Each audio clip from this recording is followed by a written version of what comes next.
Pharmaceutical companies are entering the final stages of development in the race for a COVID-19 vaccine, but we're not quite out of the woods yet. Hear why experts are saying that in order for you to get the vaccine, they'll have to load a diluted version of the virus into a needle, and then they stick that needle into your arm? Yikes! No thank you. From The Onion and Onion Public Radio, I'm Leslie Price, and this is The Topical. Better start tying off, because I'm about to inject you with all the news you can handle right after this.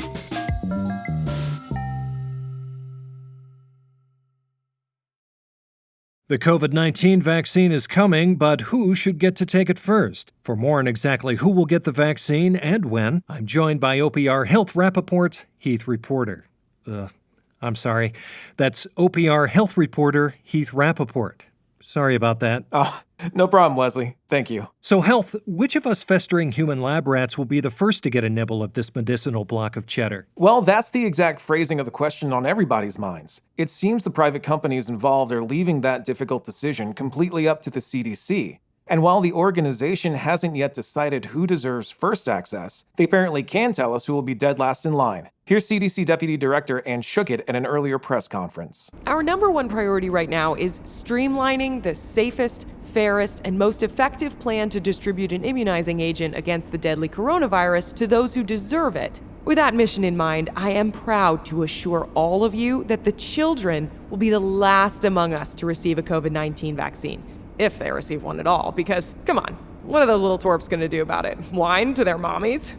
Well, I've got to tell you, as a non-child myself, that comes as a huge relief. But I imagine the CDC has already received some pushback from parents, no? You mean their adult parents? Good point. But did the CDC explain how they arrived at this decision? Dr. Schuchat did address that later in the press conference. Here she is again. Why are we doing this? Because we can. And there's nothing a bunch of puny little babies can do to stop us. So fuck them. Schuchat also noted that they're working on the, quote, mother of all child-proof seals for the initial round of vaccinations. The reality of the situation seems to be that because these weak little peanuts have their whole lives ahead of them, it's our right as adults to resent them for that. Sing it, sister. Those runts probably don't even know how to spell vaccine.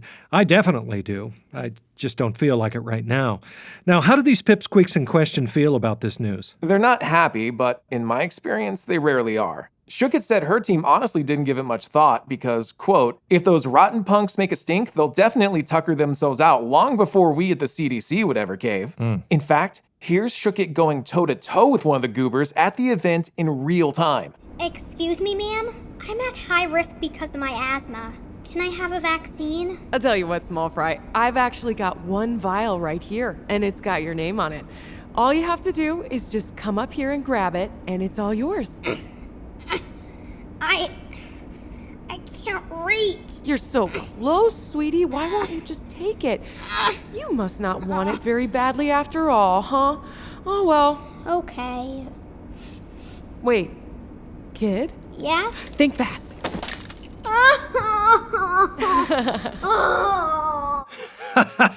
Uh-oh, sounds like someone's ready for a nap. Yeah, he was all, "Wah, wah." And believe it or not, that's actually Dr. Schuchat's son.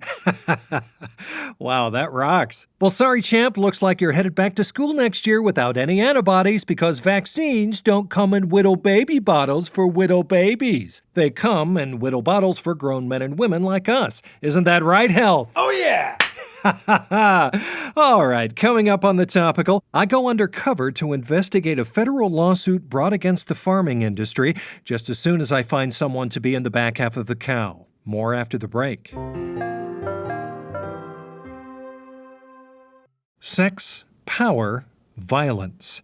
These words make the Catholic Church seem way cooler than it actually is, but they also accurately convey the myriad of scandals the Church has been wrapped up in over the years. But now a new scandal has seemingly emerged, and it's one that is all the more haunting because of how vague the apology is. OPR's Vatican correspondent Marcy Hammond joins us now from Rome. Hello, Marcy. Thanks, Leslie. It was a concerningly ambiguous statement for sure, with no specific deeds or victims mentioned amid the pleas of forgive us and God have mercy. Experts have been left to speculate on what possible atrocity they could have committed this time. Here is just part of the Pope's statement. We know it will take a long time to rebuild your trust. This is unconscionable, and there is nothing we can do to excuse it or make it better. We must simply face what we have done and ask for the Lord's forgiveness. Nothing like this will ever happen again, we promise you. At that point, the Pope wept and fled the stage, claiming he, quote, needed to pray and repent for what had happened. Which, cannot be good, right? Okay, but Marcy, there's really only one thing this could be about, right? It's the Catholic Church. Well, that's what everyone first assumed, but they seem way more remorseful about what happened this time than they ever did about the pedophilia. Plus, take a listen to what else Pope Francis had to say once he composed himself. We are made of sin and we are imperfect, just as all human beings are. But I gotta say, this is really bad, even by our standards. Even by our standards? Jesus. Well, the Pope does have several events scheduled for the next few days, including washing the feet of 100 poor women in Rome. Christ, I don't even want to think about that. And a papal symposium on the return of artifacts to third world countries. Perhaps he intends to clarify this apology in the future at one of these events? No fucking idea, Leslie, but I would just brace yourself because Pope Francis cited Matthew 18:22, which I just looked up, and it says we should forgive those who sin against us 70 times, 7 times. What? What the fuck does that even mean? Only makes this more terrifying, Leslie. Just listen to what happened when I tried to interview a member of the Vatican staff. Excuse me, sir. Could you clarify the Pope's apology? Please, we are all suffering. Can we not grieve in peace? Grieve what? Are people dead? Is it financial corruption? What did the Pope mean by the cleansing light of God? Santa Maria, Hey, Madre hey, de Dios, look me in the eyes. ruega por Say nosotros something. los pecadores Stop ahora that right now.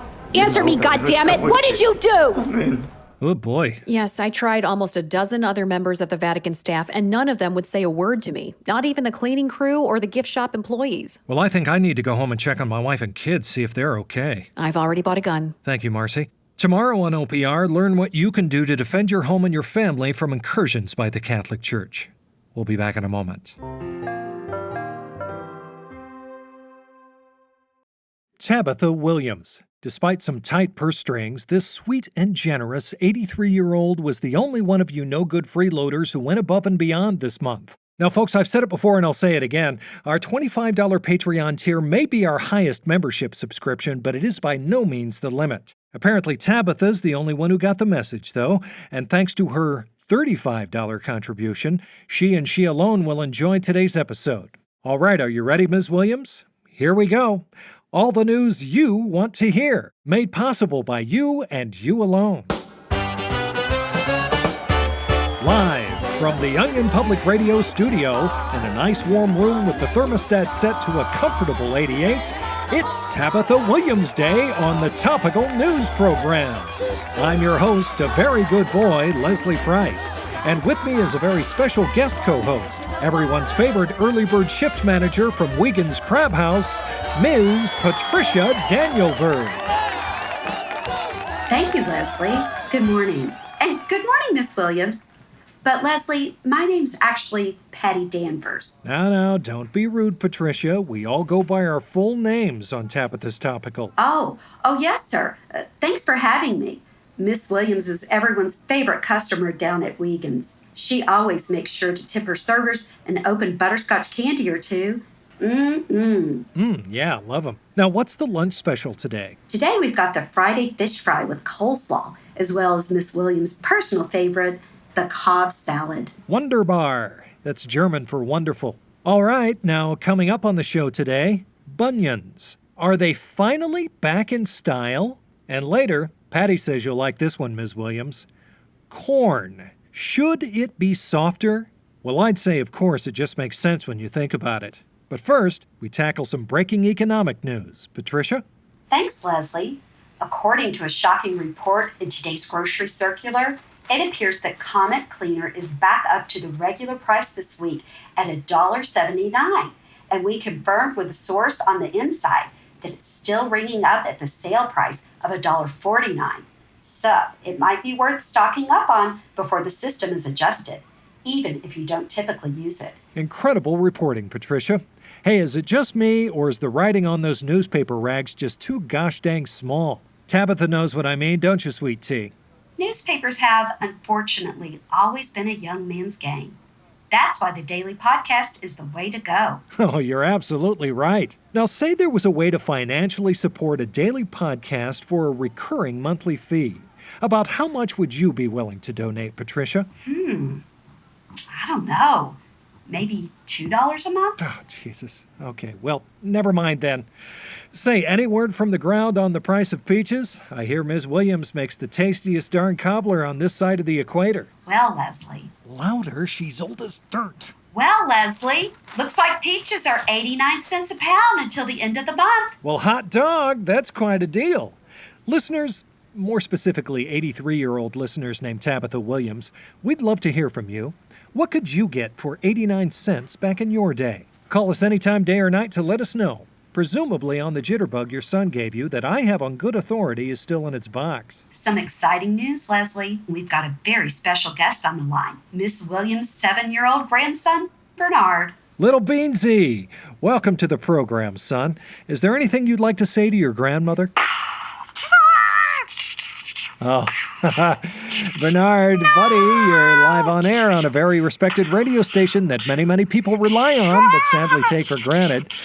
So tell me, Bernard, do you get an allowance? Yeah, I get $5 a week. Oh, wow. Don't you think you'd love to give some of that money to a daily news podcast? No. Fine, fuck it. Anything else you want to say to your dear, sweet grandmother? You're not my gam-gam. Yes, that's true. But you know what a phone is, don't you? She's listening, and I'm sure she'd love to hear you say hello. My sister said Grampy is in the dirt, and worms are eating his brain, and worms are his hair, and he has no eyeballs. And someday Gam-Gam will be worms too, and I'll be worms. Cut and him so off. all Just worms cut are my it. grandpa. Oh, that's Beansy for you. Just a vivid imagination on that fine young gentleman. And smart as a whip, too.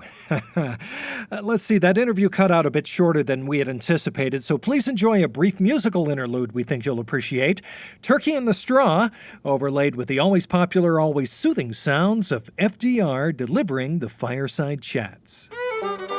As we review the achievements of this session of the 73rd Congress, it is made increasingly clear that its task was essentially that of completing and fortifying... Well, it's 5:20 a.m., so we won't keep you from starting your day, Ms. Williams. We're going to take a short break, but we'll see you right back here at 3 p.m. for dinner. Ho-ho! Yeah! This is fun!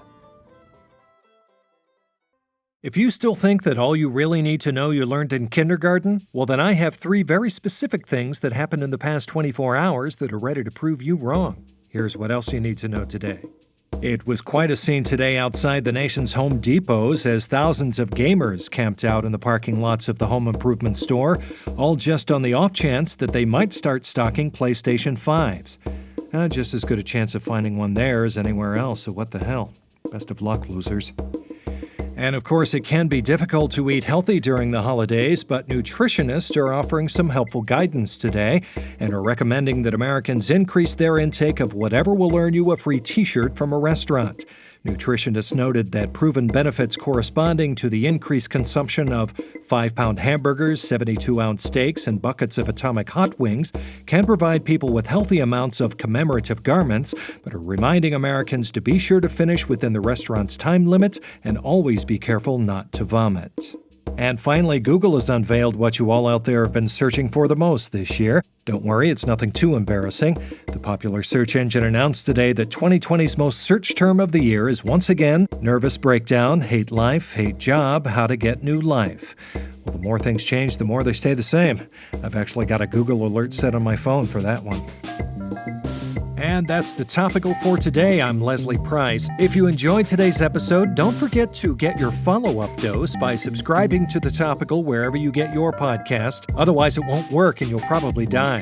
And if you really want to stave off any future infections, you can also sign up to become a member of the Topical's Patreon, where for as little as $5 a month, you'll get access to all kinds of exclusive news content, like which one of the pharmaceutical companies actually got it right. And for members of our $10 tier, you'll receive an on-air shout-out where I'll personally thank you by name or whatever I feel like calling you right here in one of our episodes. Today's shout-out goes to Daniel Mallant, or Dan Matt for short, and Cal Storch, which is short for California Storch Campbell Myers, probably. Dan Matt, California, if you really think we couldn't put together this show without your $10 a month, well then you're sorely mistaken. When you do the math, it works out to less than 34 cents a day, so don't go getting all high and mighty on us. But hey, in my eyes, you're still better than the rest of the freeloaders who haven't signed up yet, so unless you want to be looked down upon by Mallant and Storch, I'd suggest you go sign up for our Patreon now, and we'll see you tomorrow.